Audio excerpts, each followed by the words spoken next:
Bonjour à toutes et tous et bienvenue pour ce troisième webinaire consacré aujourd'hui aux défis contemporains de l'accès dans l'action humanitaire. Alors merci d'autant plus que je sais que c'est aujourd'hui une journée de rentrée scolaire, journée, semaine aussi de rentrée pour beaucoup d'entre nous. Donc merci de vous être inscrits nombreux pour prendre part à cet échange aujourd'hui. Ce webinaire de rentrée, il fait suite à deux premiers qui ont eu lieu un petit peu plus tôt dans l'année. Le premier sur l'impact du changement climatique sur les opérations humanitaires et le deuxième sur la localisation et l'action humanitaire. Ces deux enregistrements sont encore disponibles sur les sites du CHL, du Center for Humanitarian Leadership, et sur le site d'Alternative Humanitaire, qui est notre partenaire pour ce cycle de rencontres. Je suis Ségolène Guillauma, je suis la directrice académique au CHL pour le diplôme d'études supérieures en leadership humanitaire. Et aujourd'hui, j'ai le grand privilège et le grand plaisir aussi d'assurer cette modération avec les panélistes qui se présenteront dans un instant et surtout avec vous au sein de l'audience. Alors, je ne suis pas moi-même spécialiste de ces questions, mais je suis absolument certaine qu'il y aura dans l'audience beaucoup de questions. La raison principale pour laquelle qui nous a amené en fait à définir ce thème pour aujourd'hui, c'était la corrélation d'une part avec ces défis liés à l'accès et qui sont ô combien d'actualité aujourd'hui. Bien évidemment, c'est quelque chose qui nous importait de pouvoir aborder dans ce cycle de rencontres. Et puis, de l'autre côté, le cursus que je représente porte sur le leadership. Et bien évidemment, aujourd'hui, en particulier sur l'Afrique francophone, un nombre important de contextes aussi amène à se poser ces questions sur à la fois les défis et comment adresser ces défis d'autre part. Alors, ce webinaire, il a été préparé, il a été conçu spécialement pour en faire une discussion, une rencontre.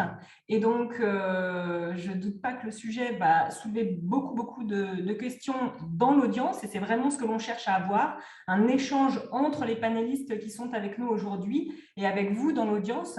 Donc, je vous invite à utiliser, vous avez la fonction Q&R sur Zoom qui doit être en bas de votre écran. N'hésitez pas à utiliser cette fonction pour poser à l'écrit vos questions et je ferai en sorte de les relayer au maximum dans le temps qui nous est imparti aujourd'hui.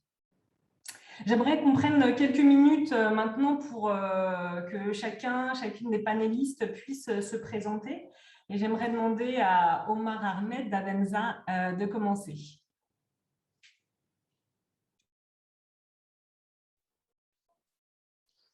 Bonjour à tout le monde. Merci bien Ségolène, Michael, l'Université de Deakin et les organisateurs pour nous avoir invités à ces débats. Mon nom c'est Omar Ahmed Abenza. Je suis le responsable adjoint pour l'appel de Genève, pour la région de l'Afrique du Nord, le Moyen-Orient et pour la Colombie.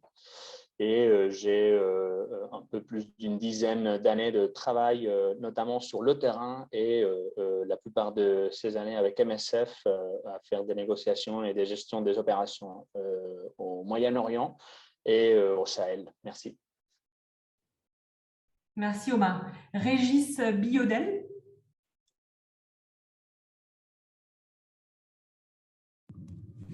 Oui, bonjour à tous. Merci à Ségolène. Merci de m'avoir invité à ce webinaire. Moi, j'ai commencé ma carrière humanitaire il y a 23 ans. J'ai pratiquement toujours été sur le terrain, notamment comme chef de base ou directeur pays pour Action contre la faim pendant 10 ans et ensuite pour pas mal d'autres ONG. J'ai rejoint le siège d'Action contre la faim il y a 2 ans comme référent accès humanitaire. Je suis rattaché à l'unité Sécu. C'est une ouverture de poste, donc depuis 2 ans, je travaille pour développer une méthodologie d'accès humanitaire destinée aux équipes terrain. En fait. Merci beaucoup. Merci Régis. Pauline Chetkouti. Bonjour à tous, je m'appelle Pauline Chaputi, je suis responsable des politiques pour Oxfam GB, basée à Londres. Et j'ai effectivement, pareil, derrière moi, quelques années dans différents pays et dans différents autres sièges d'ONG françaises et anglaises, en tant que plaidoyer et politique. Merci Pauline. Tidiane Fall. Bonjour à tout le monde, je m'appelle Tidiane Fall, je suis actuellement le régional qui s'occupe des questions d'accès et de coordination civilo-militaire au niveau du bureau régional d'IPAM à Dakar.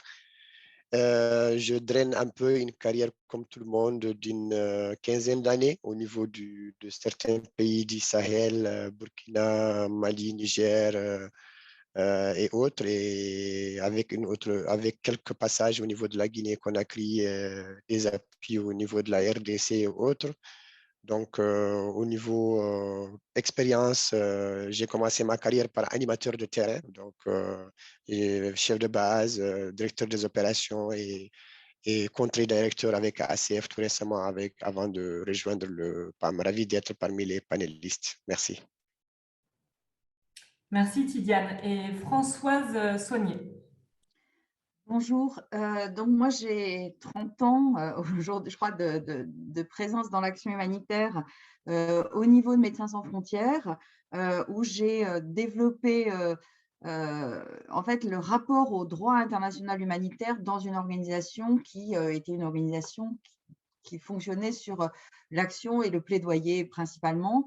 En fait, on a commencé à développer cette notion justement d'espace humanitaire et à la vulgariser, la notion d'espace humanitaire avec Ronnie Broman sur la base d'une lecture opérationnelle du droit humanitaire, non pas une lecture pour les militaires, mais une lecture pour les acteurs de secours dans les situations de conflit.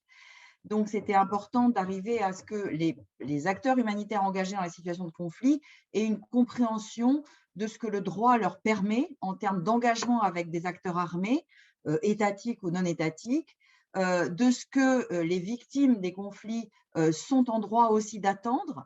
Donc, on a essayé de fabriquer justement cet espace humanitaire et cette responsabilité de l'acteur humanitaire autour voilà, d'une appropriation et d'une lecture un peu progressiste du droit des conflits armés qui nous permettent de nous situer en dehors de la notion d'ingérence internationale, c'est-à-dire d'action des États ou des Nations Unies qui, à l'époque, quand j'ai commencé, c'était la guerre en ex-Yougoslavie, finalement ouvrait les chemins dans lesquels ensuite les acteurs humanitaires allaient pouvoir agir. Donc, on a vraiment insisté sur ce fait que l'acteur humanitaire doit se situer à égale distance de toutes les parties au conflit et ne représente pas les intérêts des États occidentaux ou des États de la communauté internationale. Et c'est cette capacité de dialogue qui était importante. Donc, ce travail m'a conduit évidemment à développer notamment des outils pratiques qui sont dictionnaires pratiques du droit humanitaire, qui sont justement une lecture simple et opérationnelle, et également évidemment de soutenir les équipes dans toutes les grosses crises, en commençant par la Yougoslavie, la Somalie, le Rwanda, le Nigeria, la RDC, évidemment la Côte d'Ivoire et aujourd'hui tous les pays du Sahel. Voilà, donc ce sont ces questions d'accès sur lesquels on voit aujourd'hui que cette terminologie, y compris d'espace humanitaire, est reprise par le Conseil de sécurité des Nations Unies.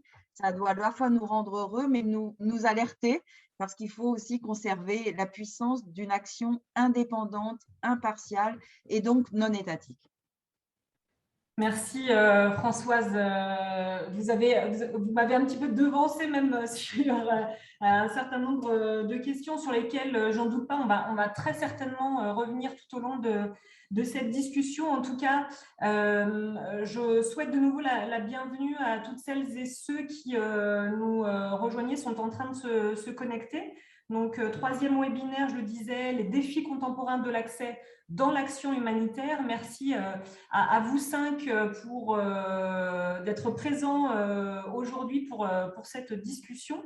Et effectivement, pour introduire un peu plus le sujet, la manière dont on l'a posé, le questionnement en fait qu'on a articulé en préparant ce webinaire, c'était vraiment autour des principaux défis et obstacles d'aujourd'hui auxquels sont confrontés les acteurs humanitaires dans leurs efforts d'accès aux populations qui sont touchées par les crises, l'accès aussi pour ces populations aussi à l'aide, à l'action humanitaire. Et on voit bien en fait que autour de cette notion d'accès, il y a beaucoup d'autres termes, beaucoup d'autres notions qui viennent régulièrement prendre part au débat. On va entendre beaucoup parler de sécurité, de négociation, on va entendre parler de nexus. Donc c'est quelque chose qu'on va essayer de creuser tout au long de cette heure et demie ensemble.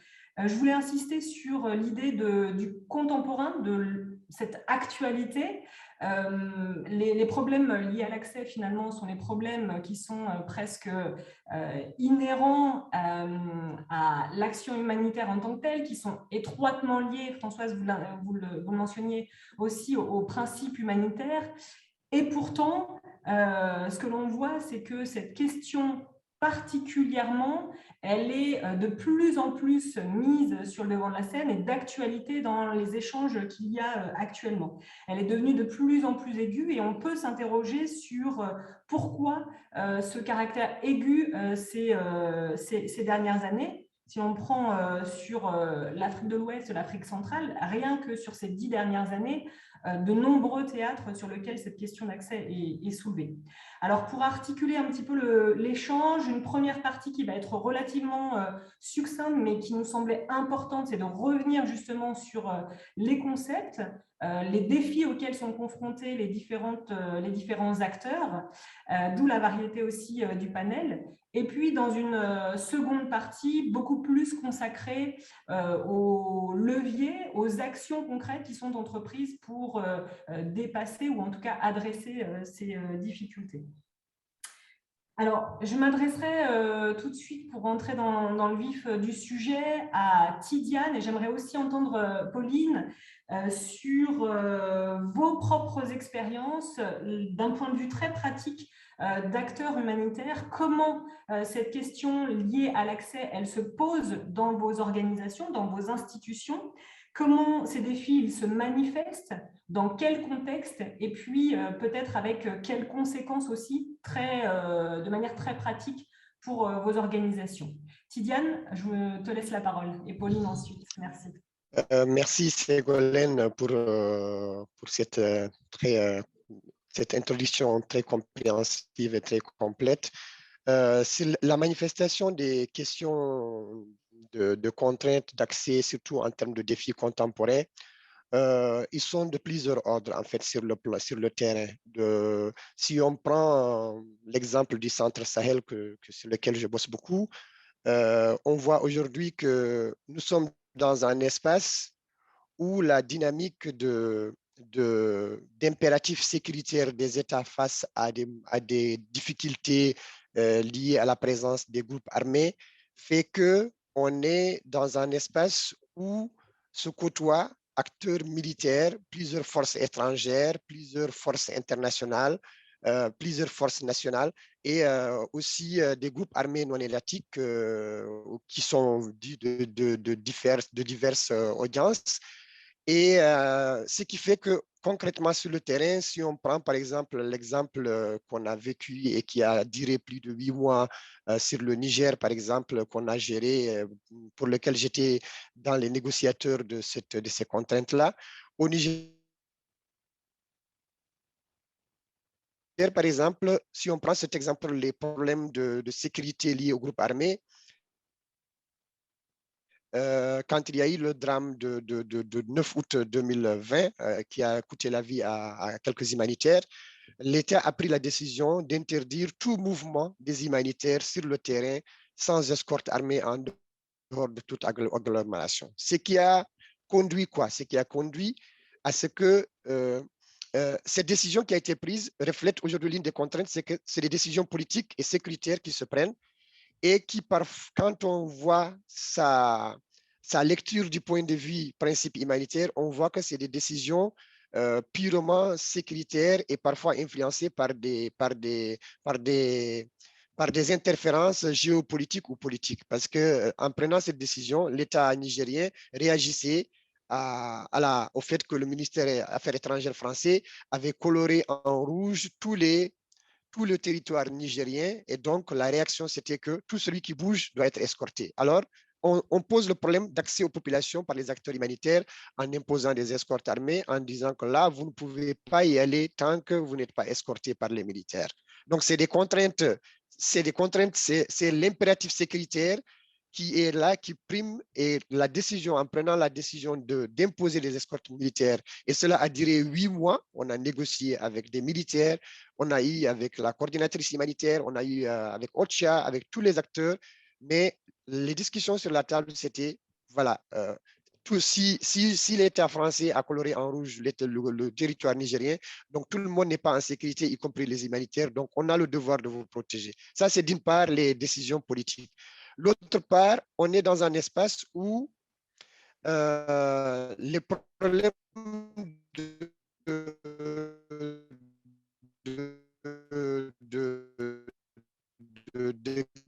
groupes armés non étatiques et les conflits qu'il y a fait que on est dans un territoire où il y a des groupes armés qui sont actifs. On a en face de nous, dans ce même espace, aussi des groupes organisés en termes de braquage, en termes de dans ce contexte-là où il y a les militaires d'un côté, où il y a les groupes armés de l'autre côté, mais aussi un espace propice au développement de l'économie criminelle qui fait que parfois les humanitaires sont aussi en partant dans une zone.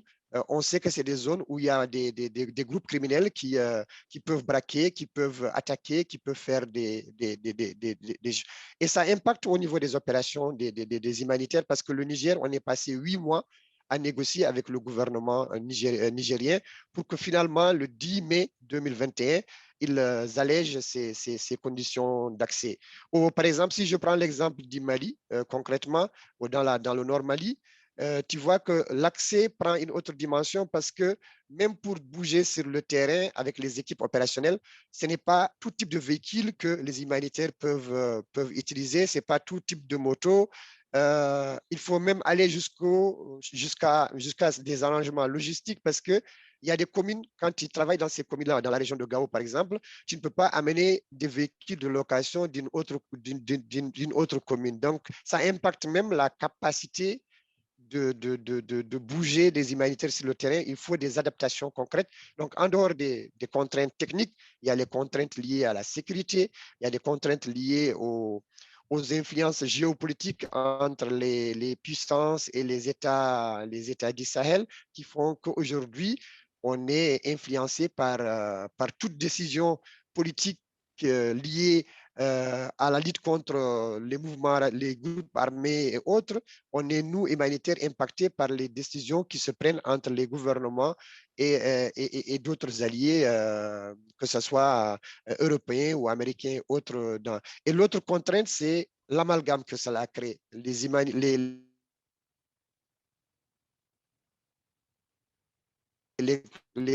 Les amalgames entre les actions humanitaires pures et dures et les actions sur le terrain pour, d'une part, des amalgames avec les populations, parfois en pensant que nous, les humanitaires, on est aussi main dans la main, on est la main droite de l'armée, qui fait que les groupes armés aussi peuvent parfois peuvent parfois s'en prendre à certains humanitaires ou autres, pensant qu'on est un peu la main prolongée des gouvernements, d'autant plus qu'on les côtoie, qu'on signe des accords, qu'on fait parfois des espaces dédiés entre militaires et humanitaires tels que les SIMCORD et autres, mais qu'on n'a pas, nous les humanitaires. Je pense que ces contraintes-là conjuguées font qu'aujourd'hui, on est obligé de se questionner et on est obligé de revoir un peu quelles sont quelles sont les perspectives et les alternatives à ces accès-là qui ne sont pas les modus operandi traditionnels. Pour le moment, je m'arrête là pour laisser la main à Pauline et on revient.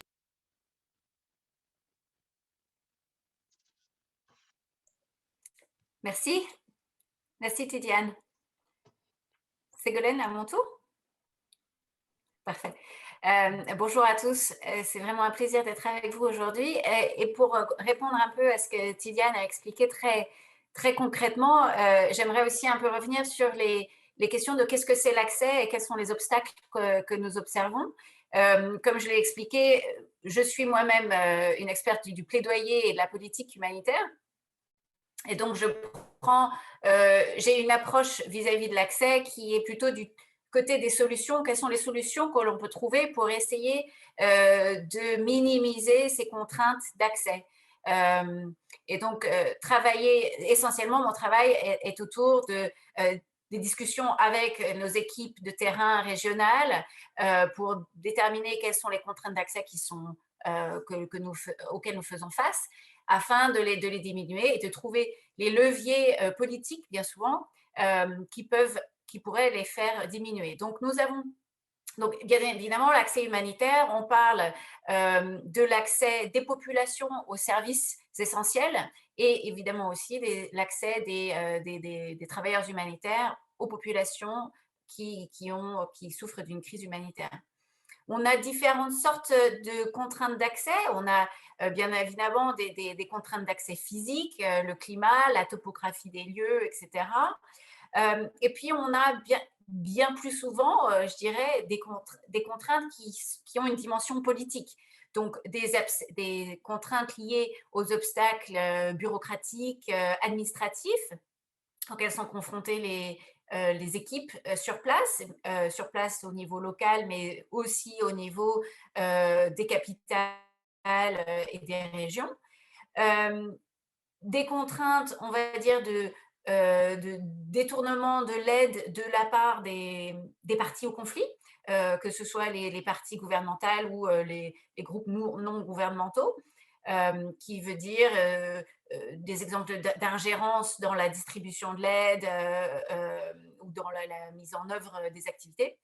Bien évidemment, les contraintes liées à la sécurité du terrain, comme Tidiane l'a bien expliqué, et qui incluent notamment les attaques contre les personnels humanitaires, en particulier ce qu'on appelle les frontlines, qui sont en majorité les acteurs locaux qui vraiment souffrent de ces attaques directes des différentes parties au conflit. Donc ça, c'est, on va dire, une idée globale des types de contraintes auxquelles on fait face. Mon travail va nécessairement travailler avec les équipes pour déterminer quelles sont les contraintes majoritaires que l'on va rencontrer dans un contexte donné. Ça ne va pas forcément être les mêmes dans chaque contexte. Je vais prendre l'exemple, on va dire, relativement récent de l'Irak où en 2020, au tout début 2020, fin 2019, je crois, on a rencontré, toutes les ONG présentes en Irak ont rencontré d'extrêmes contraintes bureaucratiques administratives qui ont fait que toutes les ONG, aucune des ONG sur place ne pouvait continuer leurs opérations puisque des demandes du gouvernement, des demandes administratives étaient énormes et contradictoires et empêchaient, en fait, ont rendu illégale l'action des ONG. Une des réactions des ONG, y compris Oxfam et plein d'autres ONG, c'est de se mettre ensemble et de travailler collectivement pour essayer de négocier, alors du coup, ce n'est pas un accès, mais de négocier pour lever ces problèmes d'accès, négocier avec les autorités locales irakiennes afin de comprendre quelles sont les demandes et comment y répondre de façon collective mieux afin de reprendre les activités. Je prends cet exemple parce que c'est un des rares exemples où la situation a été telle que le bureau d'OCHA sur place a dû faire une déclaration officielle publique sur ces contraintes qui sont remontées assez haut au niveau du système onusien et qui évidemment n'a pas forcément aidé dans les relations avec le gouvernement irakien. Au bout de quelques semaines, la situation s'est quelques mois, la situation s'est améliorée, mais on voit bien ici que ce qu'on appelle la diplomatie humanitaire qu'on met en place pour mettre en œuvre, pour mettre de l'huile dans les rouages, pour faire en sorte que les autorités locales, centrales et les communautés humanitaires puissent travailler ensemble, cette huile, ce n'est pas forcément une approche facile et qui peut vraiment faire face à une compréhension, qui peut faire face à des challenges et qui nécessite une compréhension vraiment fine du contexte local. D'autres solutions peuvent être apportées aux contraintes et tu m'arrêtes si je parle trop. Merci Pauline. Juste peut-être pour avancer, parce que là on était et je trouve ça très bien, vous êtes déjà presque force de proposition dans, du coup, une fois qu'on a toutes ces contraintes-là, d'être déjà dans l'action et dans quel type de solution. Je vois qu'il y a quelques questions qui commencent à arriver. Je voudrais réinsister auprès de l'audience. N'hésitez pas à utiliser le QNR pour poser vos questions. Je propose qu'on mette la partie solution, ou en tout cas les leviers. Tu as commencé à l'évoquer avec la diplomatie humanitaire, les remontées aussi, et comment ces contraintes-là, elles sont abordées entre les différents acteurs pour essayer de trouver aussi ensemble des solutions. Je voudrais, avant cela, donner la parole à Françoise pour avoir aussi le point de vue, alors évidemment juridique, mais aussi une remise en perspective et prendre aussi le temps de resituer le concept d'accès par rapport au droit international humanitaire. Françoise. Merci beaucoup. Oui, en fait, on parle aujourd'hui d'un concept d'accès et on en parle sur le mode d'une évidence. Donc, il faut… Et bien sûr que ce terme d'accès, en fait, c'est une évidence dans le sens où l'efficacité du secours suppose une proximité, suppose qu'on soit bien, qu'on ait bien la capacité de mettre face à face des besoins et une réponse. Sinon, on est dans de la politique, dans de l'intention, mais la réalité des secours, c'est bien cette question de la rencontre et de la proximité entre un besoin et une offre d'assistance. Donc, c'est en fait de ça qu'on parle quand on parle d'accès. Alors, l'accès donc humanitaire, c'est-à-dire la mise en connexion entre une offre de secours et une population ou des individus qui sont en besoin d'assistance, elle s'effectue sur la base, évidemment, de deux éléments fondamentaux qui d'ailleurs ont été évoqués. C'est la sécurité, c'est-à-dire puisqu'il s'agit d'une présence physique à un endroit précis, et en général, ce sont des zones de conflit, c'est bien la question de la sécurité et donc de la possibilité effective d'une présence physique qui ne soit pas une mise en danger mortel du secouriste. Donc, premier point, la sécurité. Et puis, deuxième question aussi fondamentale, c'est le droit.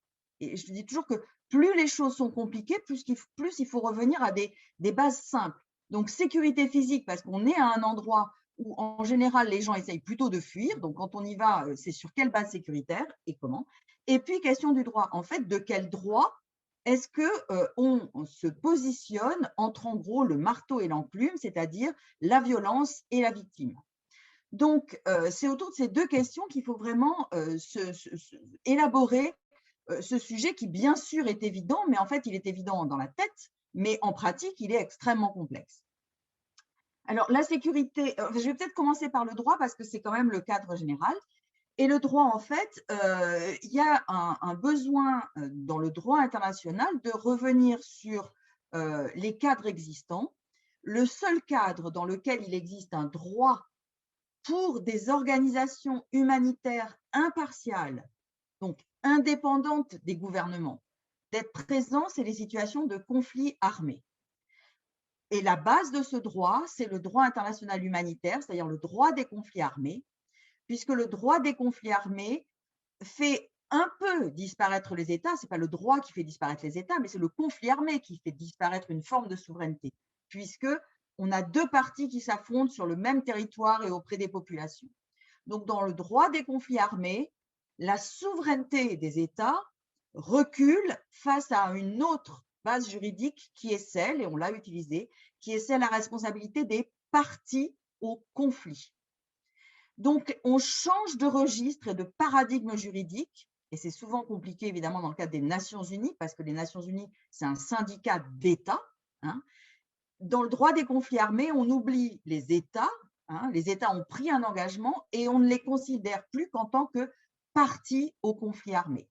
Ce qui veut dire que la responsabilité d'organiser et de consentir au secours, elle est transférée aux parties au conflit armé. Certaines parties au conflit sont des parties étatiques, certaines parties sont des parties non étatiques. Et toute la base du dialogue légitime, elle est vis-à-vis de certains groupes armés non étatiques, elle est liée au fait qu'ils sont partis au conflit et qu'ils contrôlent ou qu'ils ont la prétention de contrôler des parties du territoire et des parties de population. Et quand on dit contrôle, c'est bien qu'ils sont en train de disputer ce contrôle à l'État souverain. Et donc, l'acteur humanitaire se trouve effectivement coincé entre les parties au conflit. Et là, l'État souverain, il va dire, mais c'est ma population, c'est mon territoire, et il va accuser l'acteur de secours d'être enfin, en réalité, en train d'attenter, de porter atteinte à l'intégrité de son territoire et à sa souveraineté. Et donc, le dialogue avec ces États, il doit d'abord prendre en compte la réalité de ce que les États ont dans leur tête, parce que les États y raisonnent en tant qu'État souverain.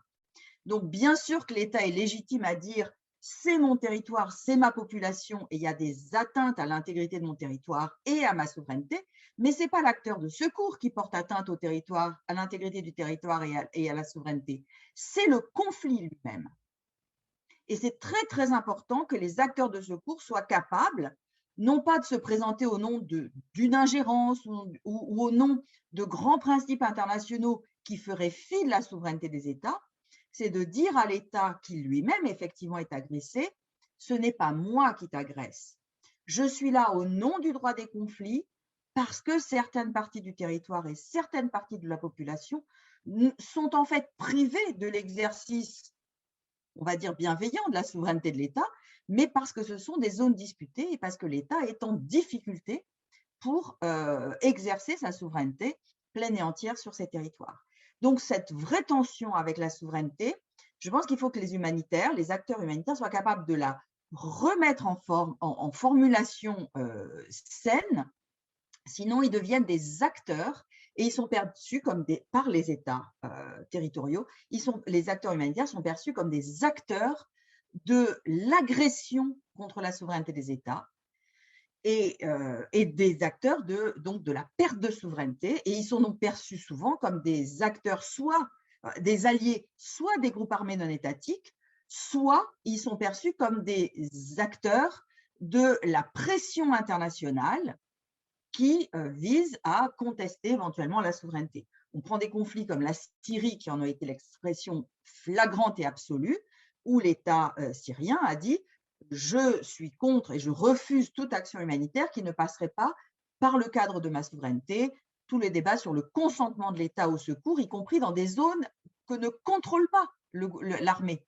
Donc, les débats sur le cross-border et le cross-line sont des débats qui ont du sens, on va dire, dans le cadre de la souveraineté de la Charte des Nations Unies. Ce sont des débats qui n'ont aucun sens dans le cadre du droit de la guerre, dans le cadre du droit international humanitaire.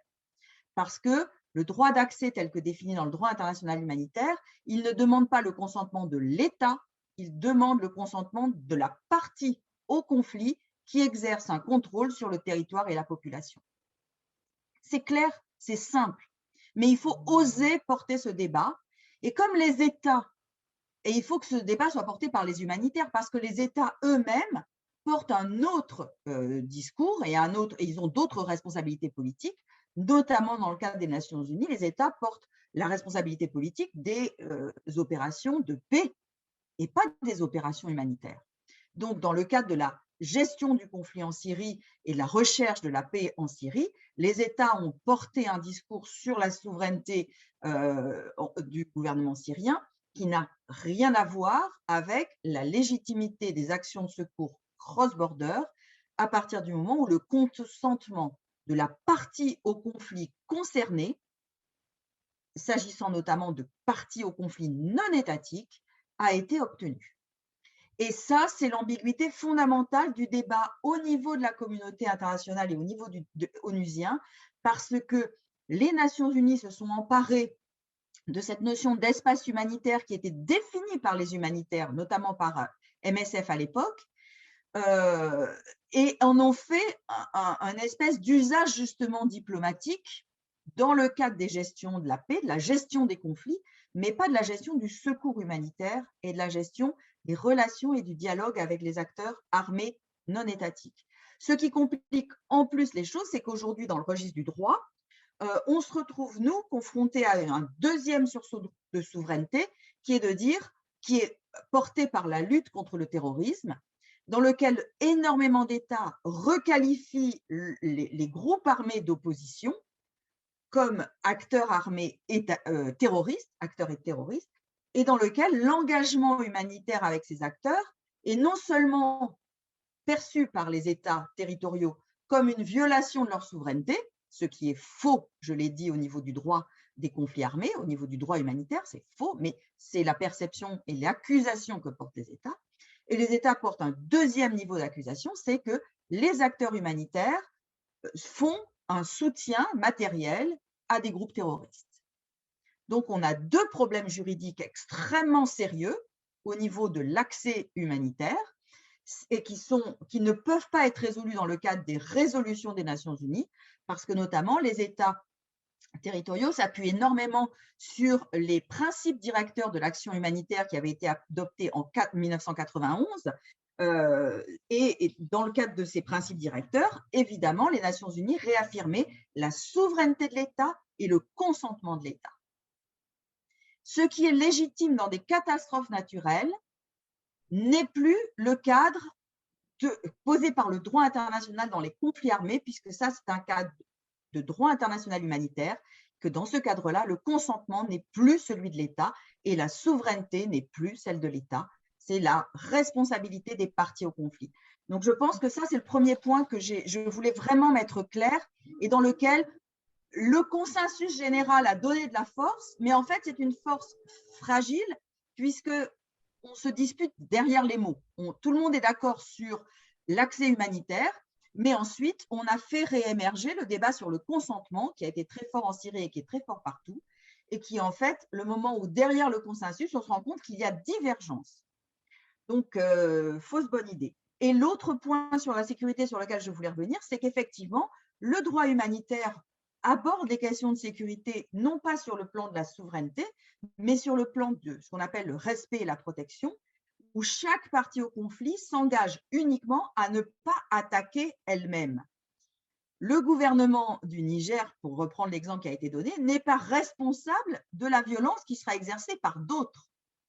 Le gouvernement, dans les négociations humanitaires, ce que demande Médecins sans frontières, mais comme beaucoup d'autres organisations, c'est uniquement l'engagement par le gouvernement du Niger de ne pas attaquer délibérément des opérations de secours, un convoi de secours, un hôpital, un transport sanitaire.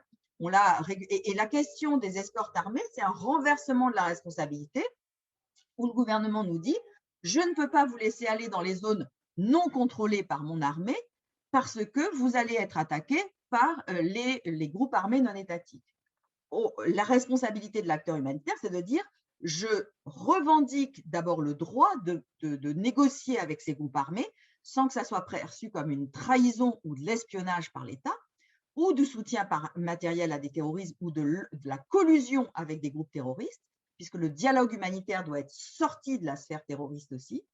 Et je demande les mêmes garanties et je suis responsable des garanties que je demande de mon côté.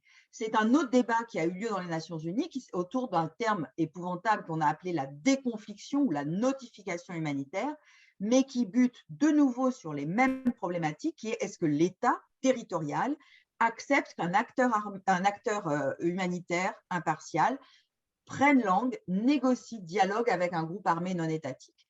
Et on a eu Médecins sans frontières récemment, vous le savez aussi, un assassinat en Éthiopie. La réponse du gouvernement a été de dire « on vous avait dit de prendre des escortes armées ». Nous, notre question aujourd'hui, c'est de s'assurer d'abord de savoir si c'est des troupes gouvernementales ou des troupes de groupes armés non étatiques qui sont à l'origine de notre assassinat. C'est la seule chose qui compte. les escortes armées sont une réponse qui viole le droit humanitaire. Ça viole le droit humanitaire parce que ça impose, ça fait disparaître l'espace humanitaire, puis ça impose la présence militaire d'une partie au conflit dans le territoire contrôlé par l'autre partie au conflit. Ce n'est pas neutre.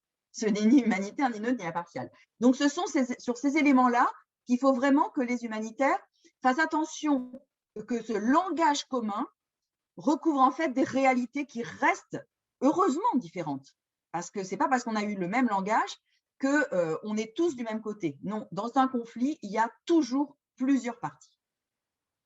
Merci beaucoup Françoise pour ce développement et je vois que les trois interventions ont déjà suscité quelques questions, donc je vais essayer d'articuler aussi par rapport à ça, mais tout de suite par rapport à ce que vous disiez. Alors d'une part Françoise, j'aimerais faire réagir Omar sur ce propos parce que ce que l'on voit, c'est que pendant longtemps, on a perçu en fait les contraintes d'accès comme finalement une conséquence, mais presque non délibérée des conflits, ou en tout cas des crises, et que là, on le voit, de plus en plus, on a ce sujet qui est de manière aiguë posé aux organisations humanitaires.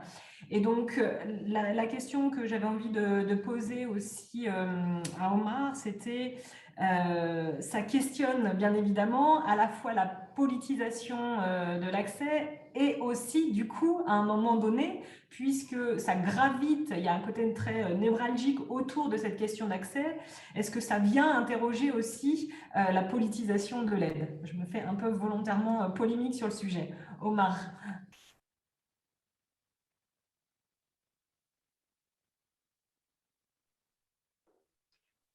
Merci pour la question, Ségolène. Moi, je pense qu'effectivement, au moment où l'accès est politisé, et Françoise a donné un exemple qui est assez paradigmatique à l'heure actuelle, comme il a été les négociations d'Astana dans la soi-disant résolution du conflit syrien, où on a utilisé le langage purement humanitaire pour des questions politiques. L'aide, elle est clairement politisée. Il y a une corrélation évidente. Je pense qu'il est aussi évident pour nous tous, les humanitaires qui avons été sur le terrain, que la politisation de l'aide, elle ne fait que se exacerber. Elle a toujours existé. L'aide a toujours été un instrument de très facile utilisation pour les États. Par contre, on le voit aujourd'hui dans beaucoup plus de niveaux. Il est très, très important que les humanitaires, au moment où ils sont en train d'interagir et de négocier l'accès et avec les autorités locales, nationales et les groupes armés, qu'ils portent dans leur langage et dans leurs arguments de façon traduite et très claire pourquoi ils sont là, quels sont les services qu'ils viennent donner, et puis, si nécessaire et que l'interlocuteur est capable de comprendre, qu'ils amènent le 2 ou 3 éléments de base du droit international humanitaire pour qu'on s'assure qu'on n'est pas perçu comme un acteur politique et qu'on minimise les possibilités de se faire politiser. Et donc là, on mentionnait le concept, Pauline mentionnait tout à l'heure le concept de la diplomatie humanitaire. Et aujourd'hui, elle devient beaucoup plus importante que jamais parce que ce qu'on a vu dans les dernières 20 ans est clairement aussi en ligne et en parallèle avec la situation du guerre contre le terreur. C'était une des questions qui était posée dans le chat. C'est qu'il y a une multiplicité d'acteurs dans la scène humanitaire qui grandissent, non seulement en quantité, mais aussi en complexité. Donc aujourd'hui, un acteur humanitaire a des difficultés majeures de ce qu'on en avait il y a une vingtaine d'années, parce qu'il faut se séparer, se distinguer de toute cette variété d'acteurs qui se disent humanitaires, mais qui sont soit avec des objectifs privés, soit avec des objectifs pas évidents, soit avec des objectifs étatiques.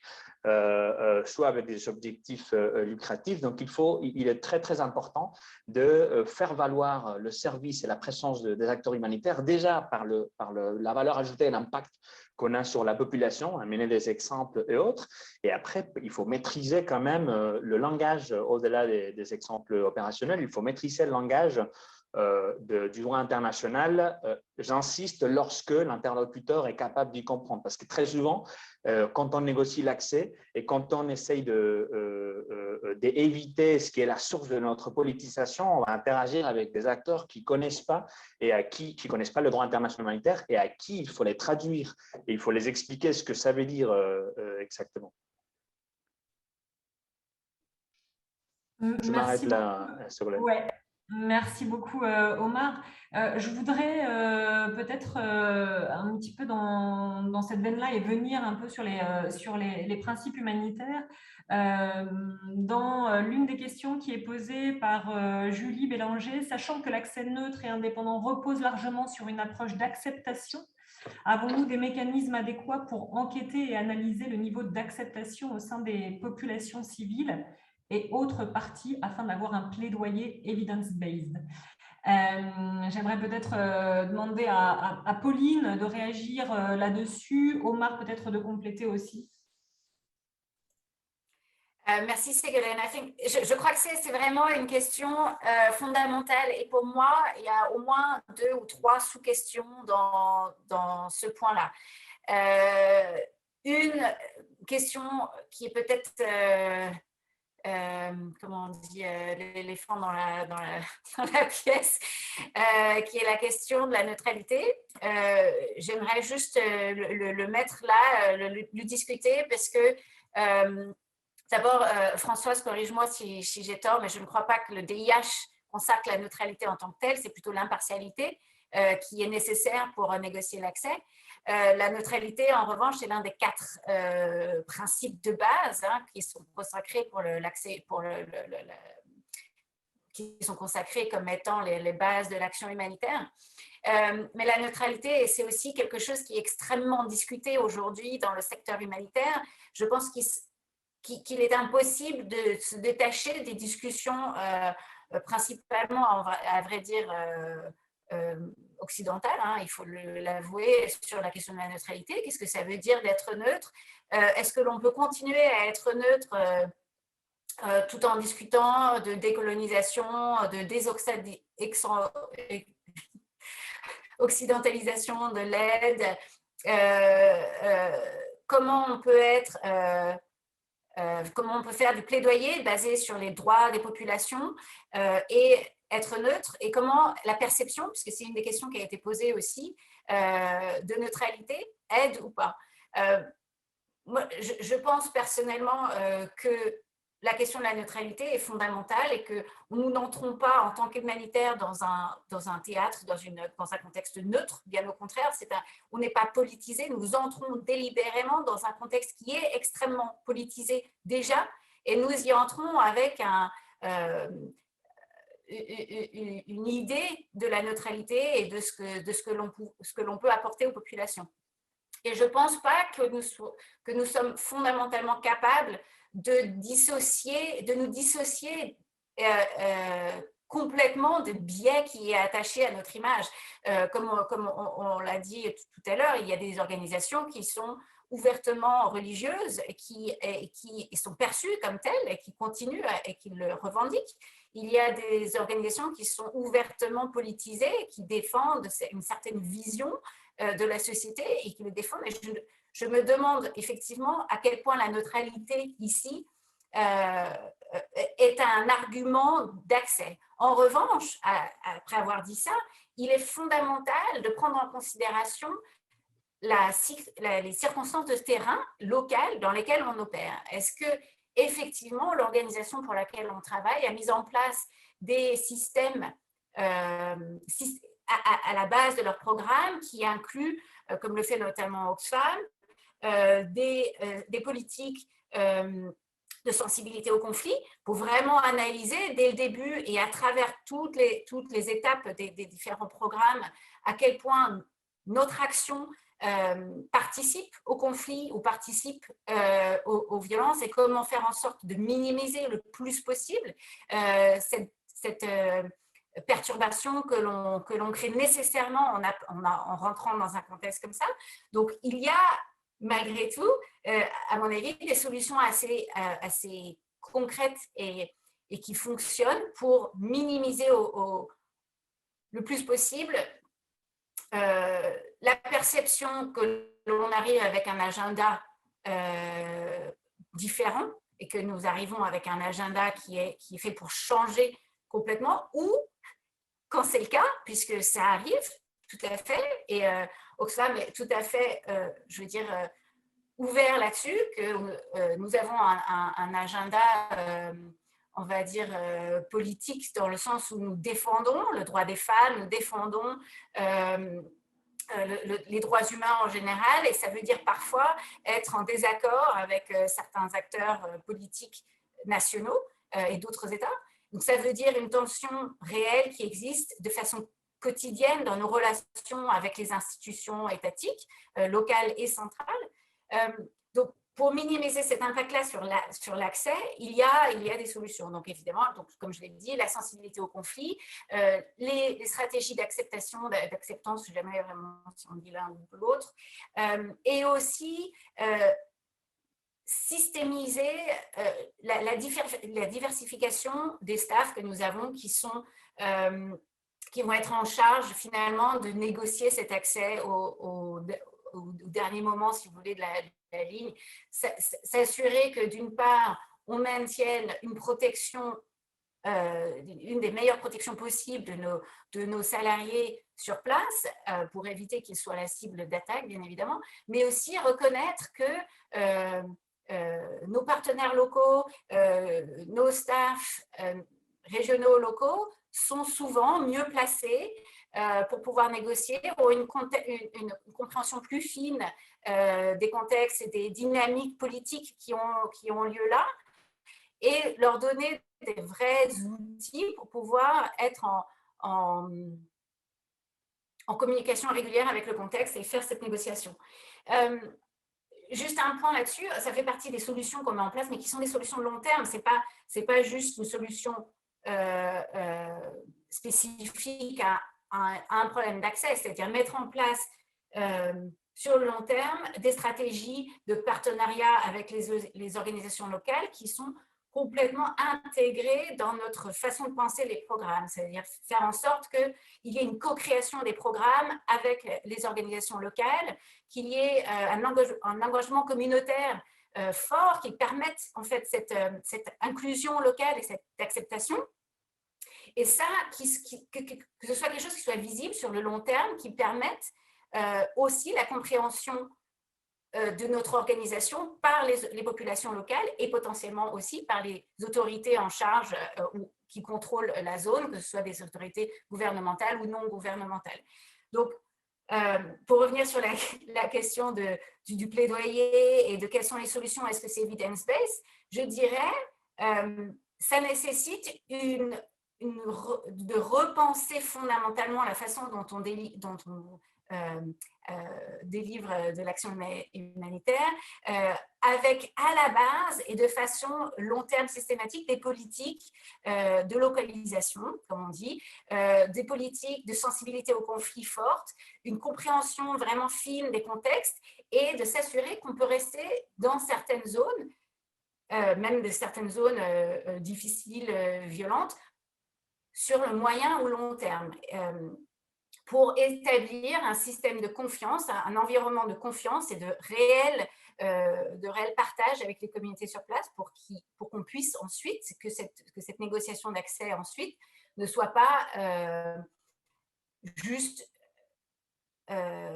une personne qui va négocier avec le chef local et qui dépend, et toute la négociation dépend de la capacité de cette personne à parler au bon moment, au bon endroit. C'est beaucoup de responsabilité sur cette personne et beaucoup de risques aussi sur cette personne si on n'en est que là.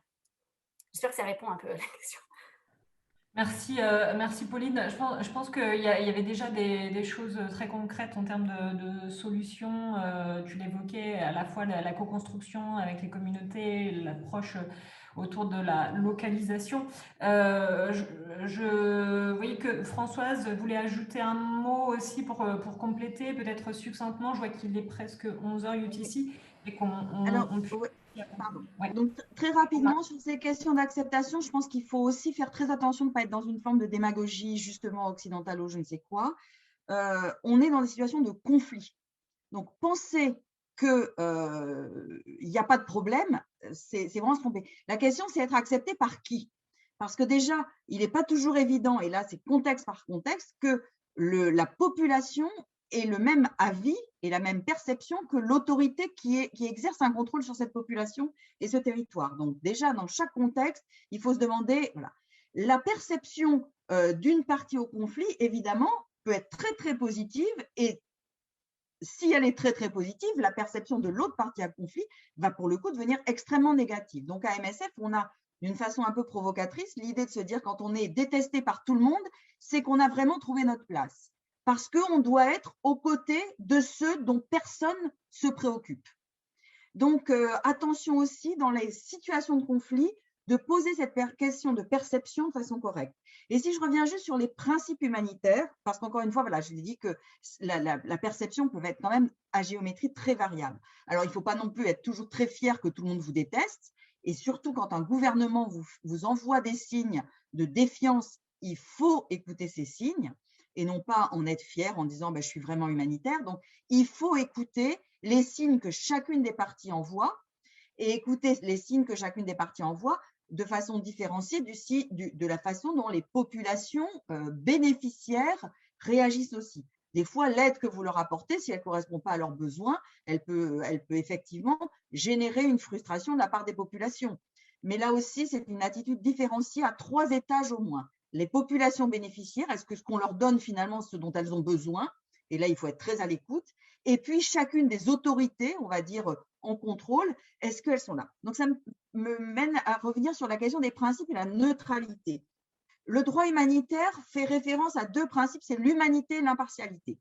L'humanité, ça veut dire ne pas avoir d'autre agenda, et donc chacun n'a qu'à se regarder lui-même, être sûr qu'on n'a pas d'autre agenda que les besoins des populations, et qu'on n'est pas en train de joindre l'utile et l'agréable et de faire du développement, de la promotion des femmes, de la résolution de conflits, de la gestion de la paix ou de l'influence de certains groupes politiques internationaux.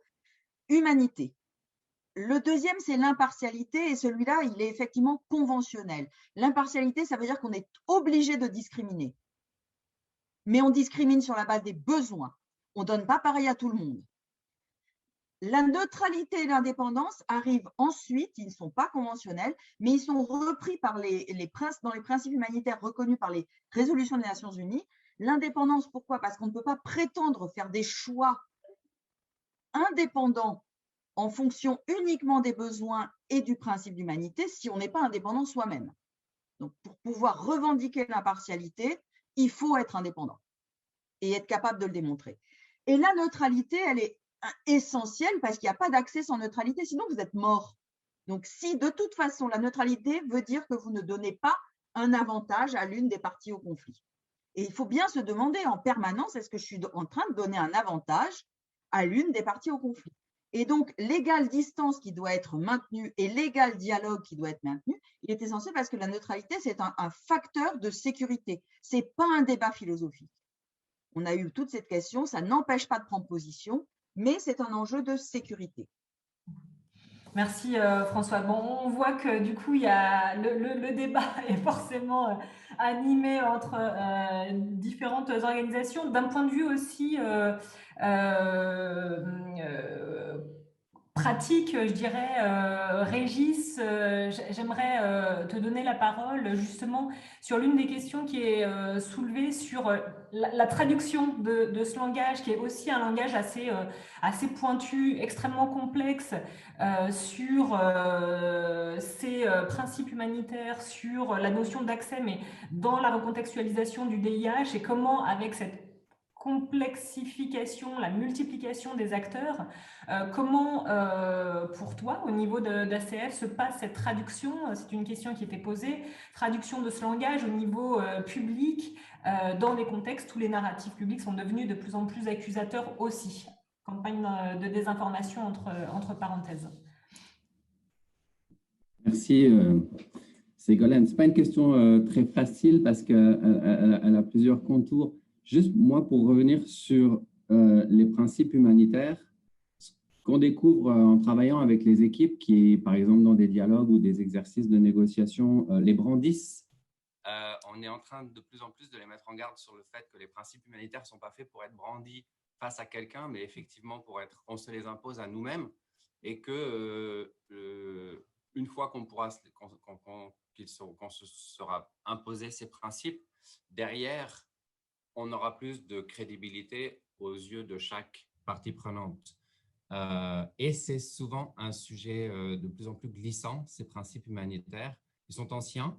Il y a des incohérences qui naissent de par l'évolution de notre monde humanitaire et le volume de questions qu'on veut traiter à l'intérieur de cette terminologie humanitaire.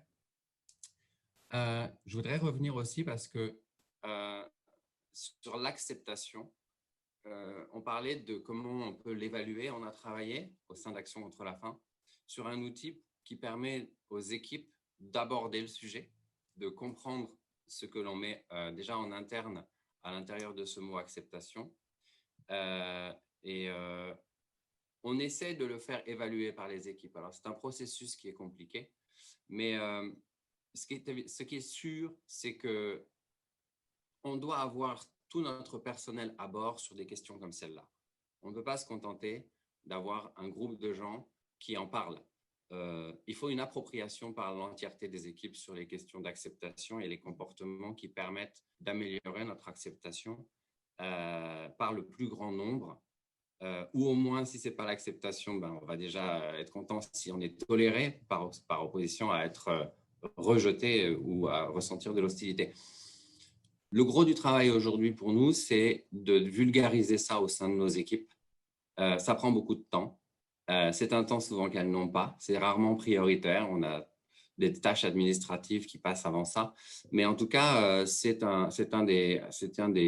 une des priorités pour nous, c'est de diffuser cette sensibilisation à l'acceptation et aussi d'aider les équipes à l'évaluer par elles-mêmes pour essayer de développer des plans d'action quand on a identifié soit qu'un groupe est totalement hostile en espérant pouvoir arriver jusqu'à la tolérance ou le respect. Et puis, si c'est de la tolérance, on peut ne pas systématiquement s'en satisfaire. Comme disait Françoise, on ne peut vraiment pas se satisfaire que la population ne fasse que de nous tolérer. Il faut qu'on ait quand même un niveau d'acceptation très, très élevé au sein des populations qui vont être bénéficiaires de nos services. Je pense qu'il y avait une autre partie dans ta question, Ségolène, je ne sais pas si tu peux me la repréciser. Non, c'était vraiment la traduction pratique donc, de ce langage. Il y avait l'idée de, lorsqu'on est de plus en plus exposé, mis en accusation, mais tu y répondais finalement que ça va au-delà de la simple tolérance et qu'on est aussi sur quelque chose qui se construit au long cours. Donc, ça y répond déjà pas mal. Est-ce que pour peut-être avancer aussi, je voudrais redonner la parole à Omar et sur la question, parce qu'on parle beaucoup des principes humanitaires et il y a une question qui a été soulevée sur les principes humanitaires ont été définis, reconnus il y a longtemps. Est-ce qu'aujourd'hui doit se poser, comment se pose la question de revenir ou remettre dans le débat ces principes, quid de nouveaux principes, de remplacement de principes? Je sais que c'est une question qui revient souvent. Omar?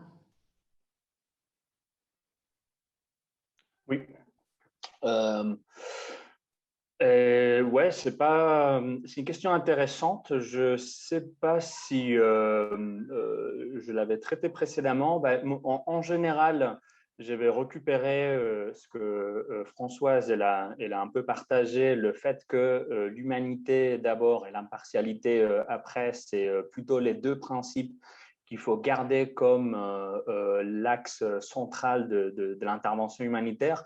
Après, on peut toujours sacrifier un peu la neutralité et on peut toujours sacrifier un peu l'indépendance si cela veut dire qu'on va pouvoir accéder à une quantité de populations importantes ou à une population qui est très, très vulnérable.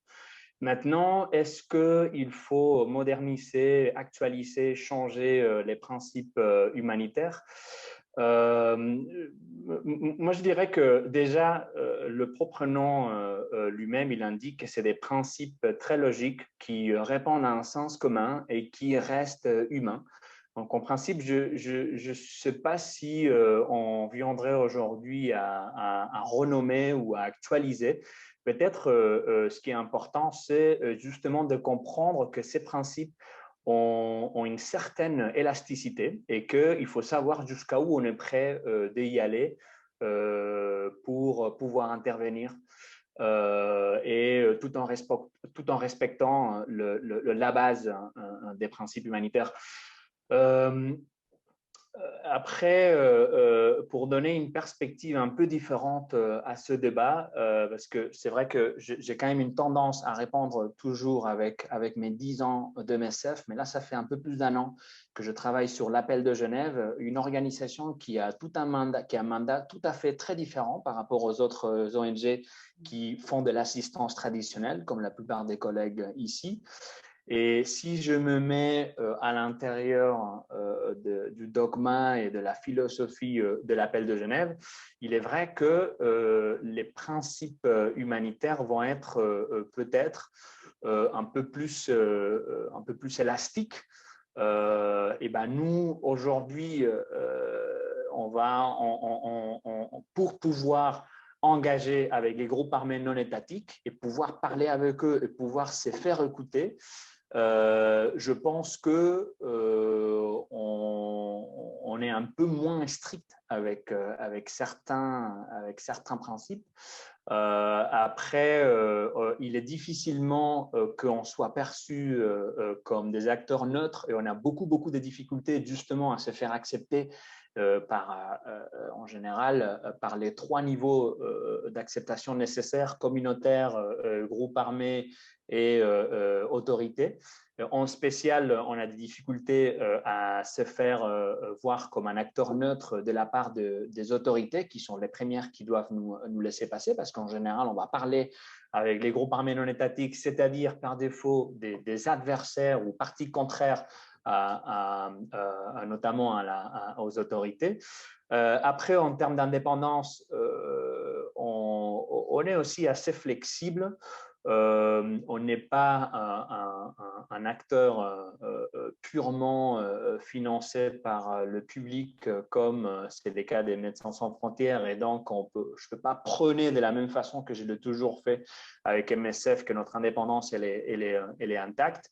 Et puis du côté impartiel, peut-être là oui, je repêche ou je récupère ce qui a été mon éducation des bases à MSF, qui est on est là pour essayer de protéger tout le monde. Et là oui, on va parler avec tous les groupes armés, toutes les communautés, et toujours on ne va pas cacher qu'on est en discussion avec d'autres acteurs et que le DIH et le bon comportement vis-à-vis des populations, il s'agit pour tout le monde.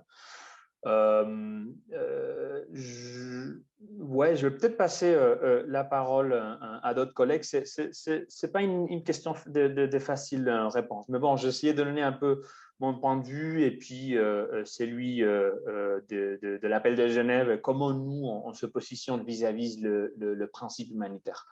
Voilà, merci. Merci Omar. Je trouve intéressante et j'aimerais faire réagir Tidiane et Régis sur sur ce que tu évoquais, à savoir des principes qui ont une élasticité. J'aimerais demander à Tidiane et Régis justement ce que, au sein de vos institutions, comment vous définissez finalement vos lignes rouges en interne, qu'est-ce que vous allez mettre derrière le compromis acceptable et comment va se mettre en balance en fait justement ces principes humanitaires, l'accès aux populations, comment se fait ce travail d'équilibriste qui n'est pas évident dans la prise de décision. Tidiane et ensuite Régis, si tu veux aussi réagir. Ouais, merci, merci Ségolène et tout le monde. Excusez-moi, j'ai la gorge écorchée depuis hier là. Donc, c'est une question très intéressante. Moi, j'aimerais souligner quelques aspects clés. Je pense que tous les panélistes ont parlé de comment on peut rendre ces principes digestes et non pas vus de manière dogmatique par les acteurs sur le terrain. Donc ça, c'est très important qu'on dissocie deux démarches, deux approches. Tant qu'on brandit les principes comme élément protecteur ou comme élément identitaire seulement, quand il y a des situations qui nécessitent qu'on discute de l'accès, ça restera pour nous et les autres le percevront comme étant des principes pour vous les humanitaires. Ça, c'est pour vous les humanitaires. C'est le débat qu'on a très souvent avec les gouvernements et avec les militaires. Il faut trouver la manière, je pense, nous, ce qu'on fait, c'est de trouver la manière, tant qu'on parle, on est dans la perspective juridique des principes. Par exemple, quand ils discutent avec des militaires sur le terrain, parce que c'est un acteur aujourd'hui impérativement avec lequel il faut discuter sur le terrain, parce qu'ils sont présents partout, parce qu'ils peuvent t'empêcher de bouger, ils ont l'impératif de sécuriser les zones. Donc, pour nous, tant qu'on est sur le débat, ce débat vraiment pur et dur, principe juridique, tout ça, le militaire, il comprend difficilement ces aspects-là. Ce n'est pas dans les workshops qu'on va changer la mentalité du militaire. Nous, ce qu'on prône, c'est des stratégies d'engagement. Il faudrait trouver la manière d'intégrer ces principes-là dans des stratégies d'engagement qui sont là pour alimenter un peu toutes nos opérations, mais qu'on essaie d'intégrer, par exemple, ces principes-là en disant, cet acteur militaire, tant que je lui parle des principes purs et durs, il va nous dire, ben, écoutez, ça c'est pour vous, nous on a le mandat de sécuriser. Donc, stratégie d'engagement qui est basée sur une analyse de ces acteurs-là en termes de pouvoir, en termes d'intérêt, en termes d'importance. Et c'est en développant ces stratégies-là d'engagement avec les différents acteurs, que ce soit la communauté, que ce soit les autorités administratives, que ce soit les militaires, qu'on injecte dans la recherche de compromis et dans le dialogue ces principes-là dans la recherche des stratégies. Comment on peut garder les différents acteurs engagés dans le respect des principes humanitaires. Mais ce n'est pas à travers une approche purement juridico-juridique qu'on va le faire, mais nous, au niveau opérationnel, c'est qu'on dit que c'est une évidence. Les militaires sont sur le terrain, le G5 Sahel, la Barkhane, la force Takuba pour le Sahel, elles sont là, les forces nationales. Tant qu'on n'a pas dialogué, interagi avec ces acteurs, trouvé des compromis pour les faire accepter et digérer les principes de manière opérationnelle, on partage cet espace, qu'est-ce qui est faisable, qu'est-ce qui n'est pas faisable, mais selon la perspective des principes humanitaires. Donc nous, on doit aussi, on cherche aussi à dépasser cette habitude qu'on avait de ne discuter avec les acteurs clés que quand il y a des problèmes. Il faut une démarche à long terme, une démarche d'engagement, d'analyse.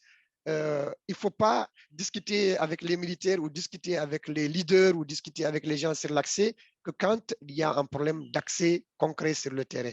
L'accès se construit, l'accès se prépare, l'accès se consolide et la perception de l'accès, moi j'aime beaucoup l'outil qui est développé par le CCHN qui s'appelle le baromètre de l'accès qui permet quand même de taquiner cette perception-là.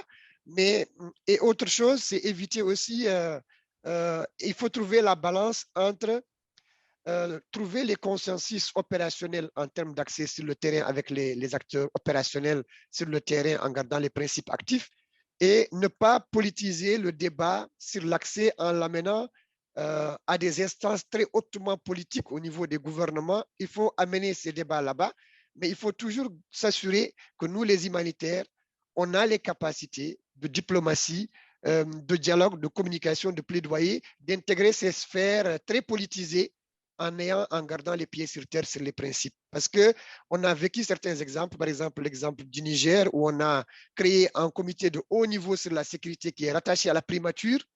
Et à un moment donné, on a senti que nous, les humanitaires, on a senti qu'on était un peu, la chose nous échappe un peu, parce qu'elle était aux mains du Premier ministre et on était aux mains des militaires conseillers à la présidence. Et là, on s'est vite dit, attention, il faut garder l'opérationnel de la discussion. Et c'est là où on a développé avec OCHA, avec tout le monde, on a développé cette stratégie de plaidoyer pour dire, écoutons, le débat est allé très haut.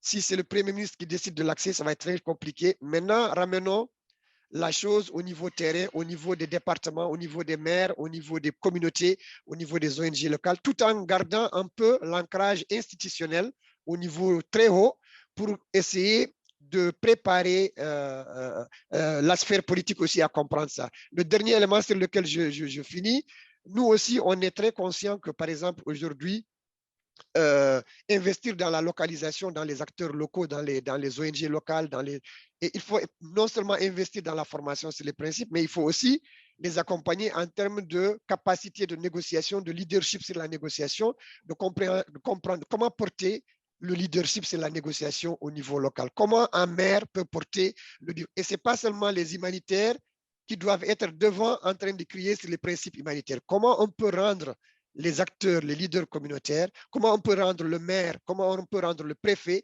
porteur du leadership sur les questions d'accès et des principes humanitaires.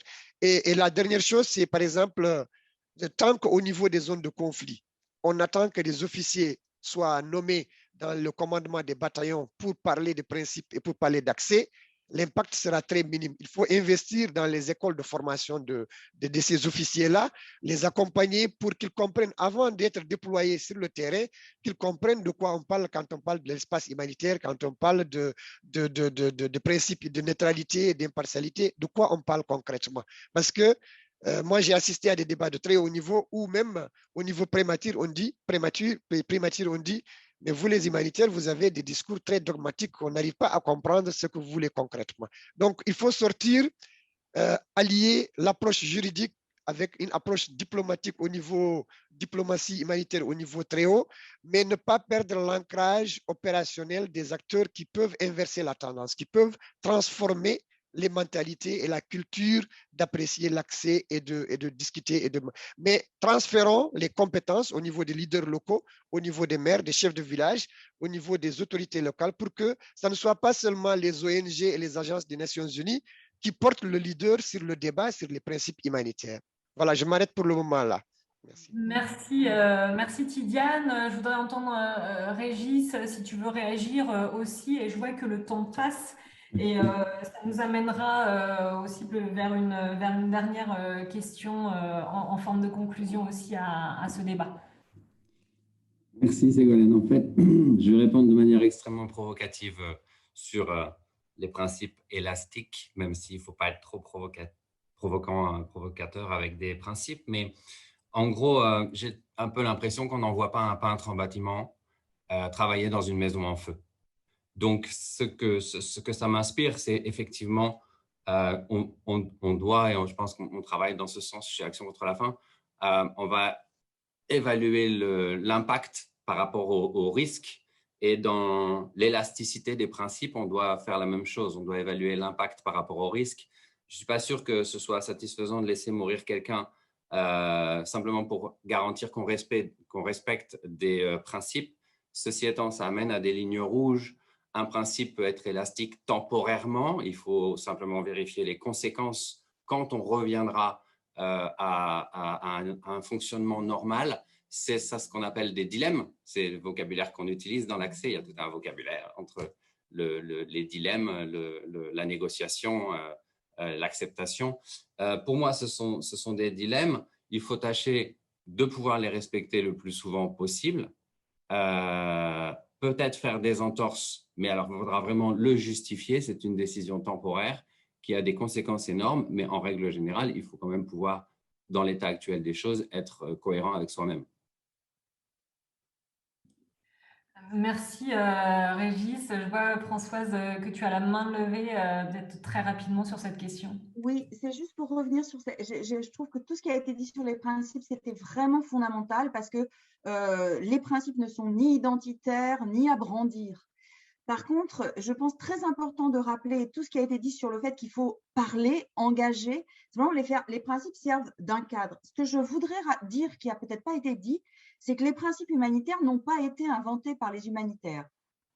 Raison de plus pour qu'on n'en fasse pas des éléments ni identitaires ni autre chose, mais c'est un cadre de discussion. Le principe humanitaire s'oppose au principe de nécessité militaire et sécuritaire. Celui-là, personne ne le questionne non plus. Donc, en fait, notre travail à nous, c'est d'être capable de rentrer en dialogue avec des gens qui ont des principes et qui ont une valeur même supérieure. On m'a toujours appris, en tout cas, le représentant russe au Conseil de sécurité nous apprenait pendant la guerre en Tchétchénie que le premier des droits de l'homme, c'était le droit à la sécurité. Le principe sécuritaire, il est parfaitement légitime. Et les principes de nécessité militaire, c'est des principes de droit. Les principes humanitaires sont des principes en plus qui permettent de dialoguer et de limiter deux autres principes extrêmement présents et existants. Et c'est dans ce sens-là que je pense que ça doit être restitué. Ce sont ni identitaires, ni des principes juridiques, ni même élastiques, puisqu'en fait, c'est un cadre de discussion. Et c'est ce cadre qui pose les lignes rouges, qui justement dit on ne pourra pas laisser mourir quelqu'un, sinon à ce moment-là, la présence d'un humanitaire, si c'est pour que les gens meurent, c'est pas la peine. Vous pouvez faire ça sans nous et on viendra quand ce sera la paix. Donc, je pense que c'est très important de le redire que ces principes ont été édictés par les militaires pour permettre que l'impératif humanitaire survive à l'impératif militaire et sécuritaire. Donc, à nous de ne pas déserter cet espace qui est un espace de dialogue. Et celui-là, les équipes de terrain sont très mal équipées et vraiment, bravo et merci pour tout ce que vous dites. Ce ne sont pas des discussions de siège, ce sont des discussions de formation comme vous le faites aujourd'hui et des discussions de terrain pour aider chaque équipe à se positionner et à trouver un vocabulaire commun. Parce que les militaires et les humanitaires ont un vocabulaire commun, celui qui est mis dans le droit humanitaire. Après, on le traduit en concept opérationnel. C'est vraiment un point très, très important. Et je trouve qu'il y a une chose que tout le monde devrait lire à la suite de ce séminaire, c'est la règle 55 du droit international humanitaire coutumier publiée par le CICR, la règle 55 qui concerne l'accès. Et c'est des termes simples. Ce n'est plus du droit, c'est du droit humanitaire coutumier. Le droit coutumier, c'est le droit de la pratique, le droit de l'action. Et cette règle 55, j'espère que vous la mettrez à disposition, elle ne parle ni de consentement, ni d'État, ni de souveraineté. Elle parle du droit de contrôle, l'obligation d'autoriser et de faciliter l'accès par toutes les parties au conflit, y compris non étatiques. Ils ont une obligation d'autoriser et de faciliter. Et ils ont le droit de contrôler. Les humanitaires n'ont pas tous les droits. Les parties au conflit doivent autoriser et faciliter à la condition qu'ils puissent exercer un droit de contrôle. Et c'est là-dedans que se passe le dialogue humanitaire, la négociation humanitaire. Quelles garanties on leur donne pour qu'ils aient confiance? Le droit humanitaire leur donne un droit de contrôle qui voit que c'est que humanitaire. Et ça, à chaque endroit, ça va être évalué, mesuré, pesé, mais ils ont bien un droit, eux, de dialoguer avec nous et nous, on a une obligation de dialoguer avec eux. Merci, merci Françoise.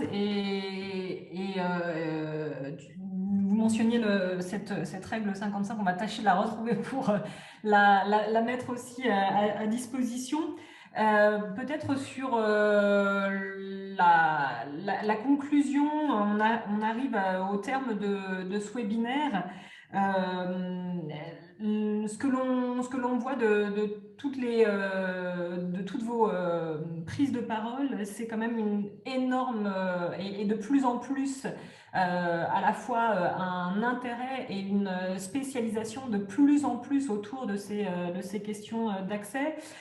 Alors, peut-être de manière un petit peu polémique, mais j'aimerais, pour vous donner à chacun de vous cinq la parole pour conclure, mais est-ce que pour vous, cette spécialisation pour des ONG, pour des agences des Nations Unies, des organisations comme Geneva Call, cette spécialisation, elle est nécessaire au sein des acteurs humanitaires, ou bien est-ce qu'il n'y a pas là finalement un risque de tendre le bâton pour se faire battre et d'être quelque part instrumentalisé à devenir des acteurs spécialisés sur ces questions d'accès au détriment finalement de l'opérationnel?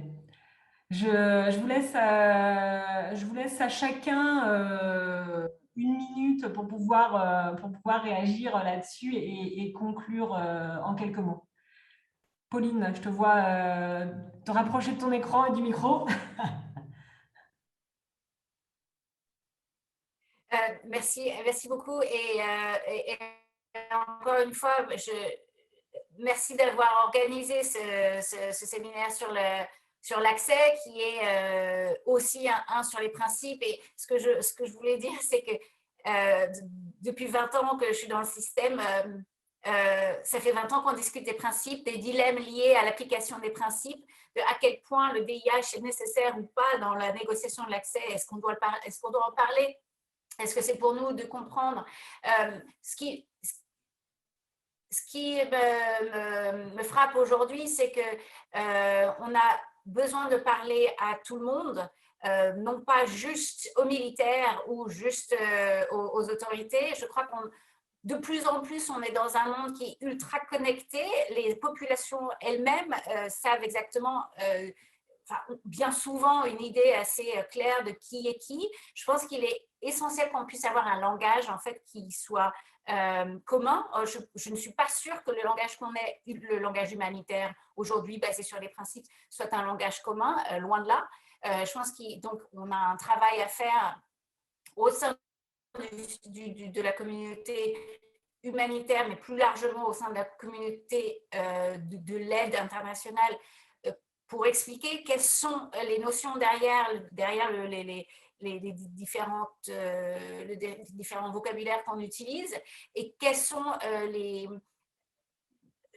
raisons pour lesquelles on utilise ça. Je pense qu'il est encore vraiment nécessaire d'expliquer ça. Aujourd'hui, on a depuis 5 ans, 10 ans, on ne parle que du triple nexus et de à quel point le triple nexus est une attaque contre l'humanitaire et combien ça va poser des problèmes pour l'humanitaire, mais néanmoins, c'est maintenant de facto la base du fonctionnement des UN, enfin, bien souvent, très souvent, on va dire. Donc, c'est des choses qui arrivent, les choses changent, et je pense qu'il est vraiment important qu'on puisse parler à tout le monde, y compris aux militaires, mais aussi aux acteurs qui font du développement, mais aussi aux acteurs qui font de la cohésion sociale ou de la paix, parce que finalement, on est là pour protéger les populations, s'assurer qu'elles aient accès aux services essentiels. Et le gros du travail humanitaire qu'on fait n'est pas forcément toujours dans des pures situations de conflit armé. On est aussi souvent dans des situations un peu fluides où il y a des situations de violence, où on est en post-conflit et on est toujours néanmoins à faire de l'humanitaire. Donc, je pense qu'il est nécessaire de continuer à discuter de ça et d'expliquer, d'unpack un peu ce qu'on entend par ces dogmes, ce qu'on entend par ces principes, qu'est-ce qui sous-tend ces principes et pourquoi ils sont importants dans les façons de travailler. Voilà. Merci Pauline. Régis, je te donne la parole tout de suite, juste être consciente qu'il est 29 et donc on va tâcher vraiment de respecter aussi au maximum l'horaire et la fin du webinaire annoncé. Merci. Bon, je vais aller très très vite, mais sur cette question des risques, Impact positif et négatif du développement des équipes spécialement dédiées à la sécurité au sein des ONG. Moi, j'ai une vision assez claire sur ça. Ça fait 2 ans qu'on a développé une équipe de 7 personnes. Tout l'art, c'est de se dire qu'en 2 ans, on a changé le profil des personnes qu'on a recrutées. On avait d'abord des profils beaucoup plus militarisés. On s'est aperçu que ce n'était pas très facile de gérer des personnes trop militarisées. Ça créait des bulles. Et en fait, le double effet qui se coule négatif, c'est que non seulement on créait une bulle, mais que ceux qui étaient en charge de la sécurité précédemment démissionnaient complètement. Donc aujourd'hui, on est sur un retravail de changement de profil avec des gens d'une sensibilité différente, on va dire, pour qu'eux soient intégrés dans les équipes terrain, qu'il n'y ait pas ces bulles, que les gens ne démissionnent pas parce qu'un coordinateur terrain et un chef de mission est en charge de la sécu sur son terrain. Et l'avantage qu'on peut trouver en revanche, c'est quand on a des personnes qui sont capables d'être des managers, d'être capables d'être porteurs d'une culture de la sécurité et capables de créer des formations et d'aller jusqu'au bout du terrain pour aller discuter avec le chauffeur ou avec l'infirmier chef de programme et que lui s'accapare ces questions de sécurité. Le slogan que nous on utilise maintenant, c'est « La sécurité, c'est une responsabilité collective » et c'est donc pour ça que ça peut être un avantage d'avoir des professionnels qui le font à la condition qu'ils soient compris par le reste de leurs équipes. Merci beaucoup. Merci. Oui. Alors, très rapidement aussi, donc, je pense que pour moi, la conclusion, c'est qu'on a vu que ce n'est pas le secteur qui se complexifie. L'accès au terrain dans les situations de conflit a toujours été compliqué. Aujourd'hui, au contraire, il y a de plus en plus, il y a une multiplication des acteurs et de la présence parce que les conflits aussi prennent plus d'ampleur, etc. Donc, je pense que pour moi, la question fondamentale, c'est celle que les humanitaires ne pensent pas que l'accès et l'espace, c'est acquis. Ça a été dit, ça se travaille, ça s'ouvre avec modestie et il ne faut absolument pas non plus penser que les principes nous protègent ou que ce sont des pouvoirs.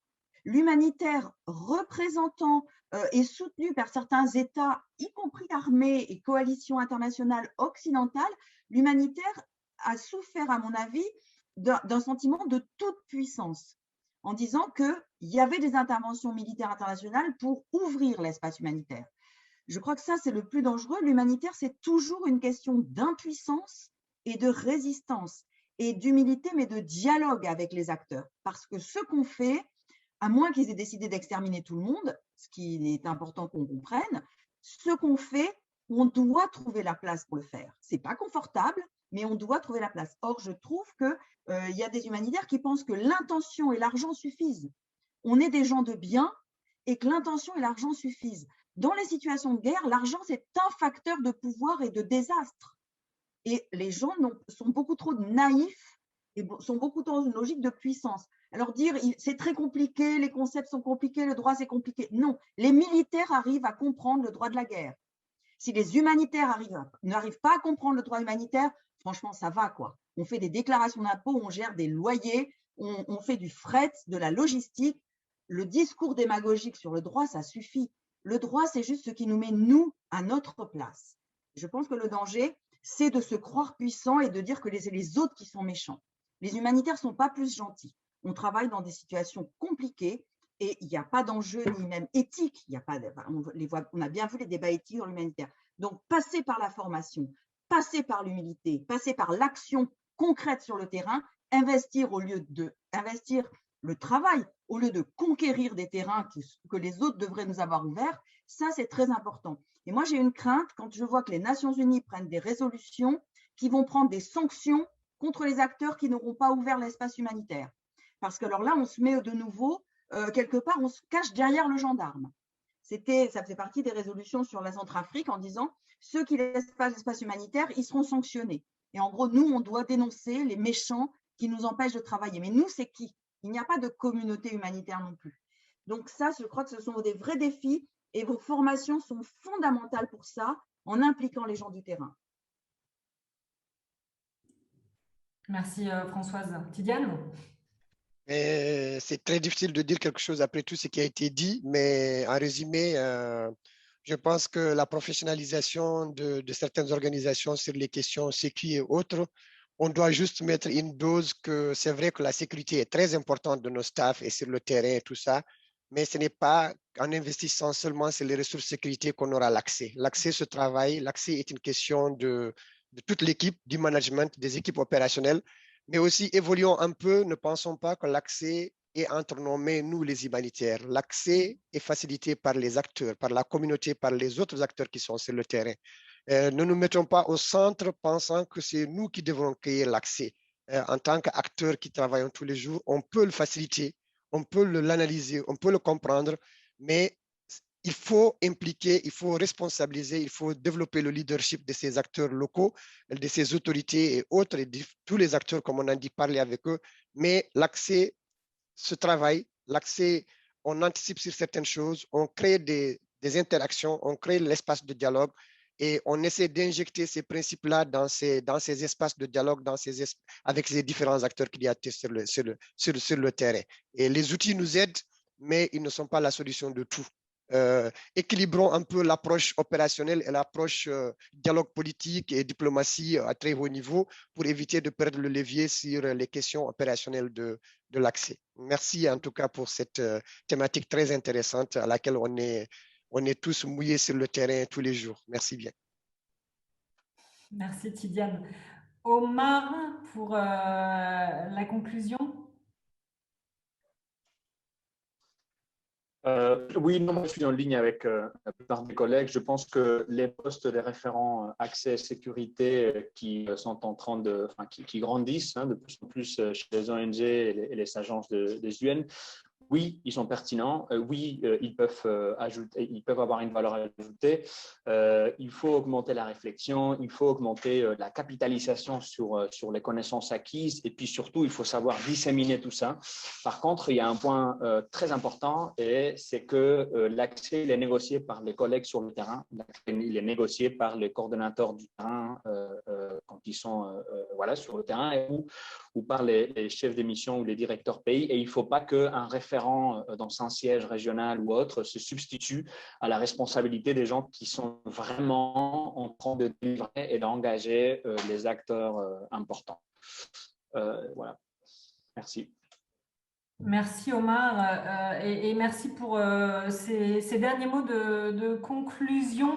Ça me permet de rebondir pour vous remercier tous les 5 pour votre participation aujourd'hui. Ça a été très riche et j'espère qu'au sein de l'audience, ça a répondu aussi à certaines des attentes qui étaient soulevées au moment d'organiser, de préparer ce webinaire.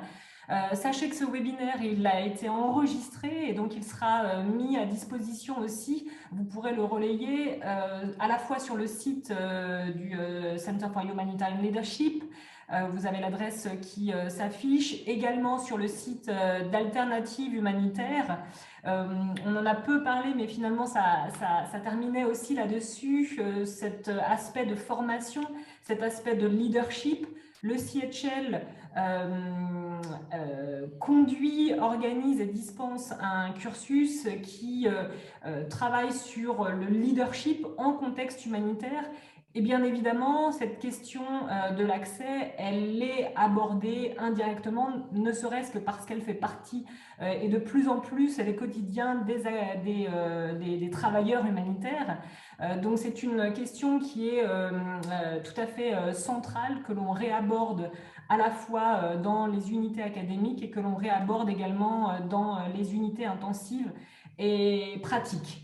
Un cursus dont la prochaine cohorte, juste pour vous informer qu'elle commence à la fin de ce mois, qu'il reste une journée pour pouvoir déposer vos candidatures, mais qu'elle s'adresse véritablement à des profils qui sont très directement au niveau des théâtres d'opération concernés par cette question.